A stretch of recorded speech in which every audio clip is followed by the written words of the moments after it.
Unfortunately, we heard some very bad news over Shabbat, the Jewish Sabbath. Sabbath. Um, well, we're here celebrating Shabbat in the town of Kiryat Arba, which is right outside of biblical Hebron. Um, there was an attack on a family living in the community of Halamish, which is near the Palestinians. It's in the northern part of the West Bank. And during the attack, there was this terrorist that penetrated into the community, climbed a fence, entered a home, and basically committed a terror attack while the family was celebrating the birth of a new grandson um, at their dinner table. And basically, I think seems like the grandfather was killed. He was in his 60s, and his son in his 40s was killed along with his daughter in her 40s, and another one was another family member was very seriously wounded. Now, just to give some background to basically the significance of what it appears like this meal is that there's a Jewish custom in which when there's a newborn son, um, the first Friday night after the boy is born, there's this big celebration where everybody in the community comes to give a welcoming to the boy, kind of like a pre-celebration before the circumcision, which is on the eighth day. Um, and basically, what has happened now is that forget the terror attack and forget the toll it's taken on the family, but now we have three people that the family is going to mourn for, while they're supposed to circumcise the son, which is supposed to be a happy occasion on the eighth day.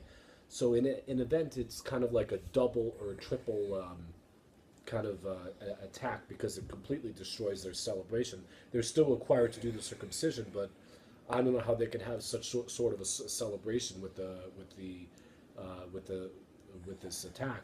Well, people are celebrating, and it's the Arabs that live in Gaza, the Arabs all over the streets. Yes, they are. They, as usual, this is very normal.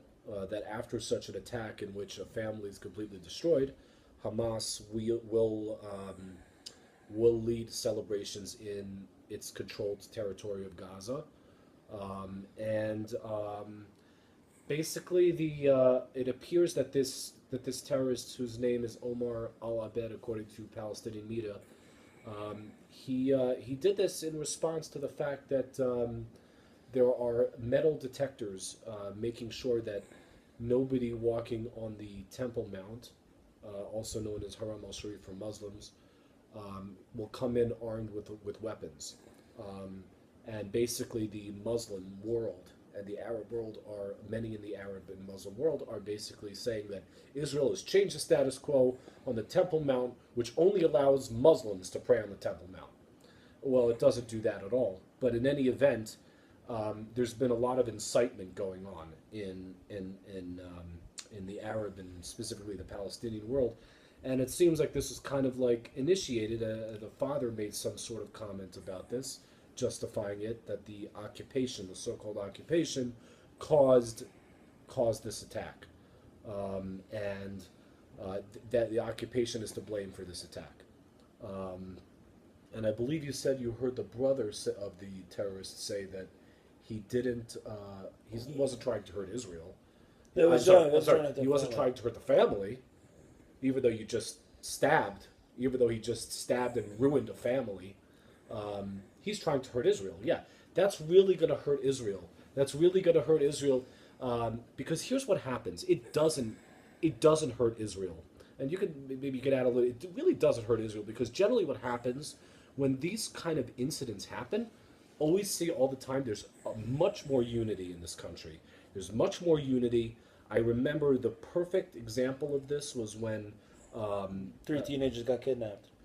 when three teenagers got kidnapped. That brought a sense of unity. And the other thing is that there was the Littman family in Hebron a year and a half ago. Kiryat Arba. They were basically the bride's father and brother were killed on the Sabbath before their wedding, and basically what happened is that after they mourned for that terror attack. This was about November 2015.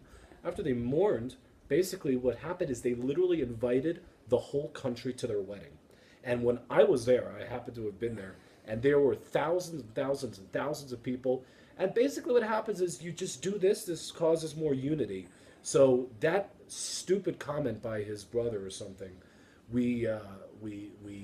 that we were trying to hurt Israel, not the family. Well, you really just did the exact opposite.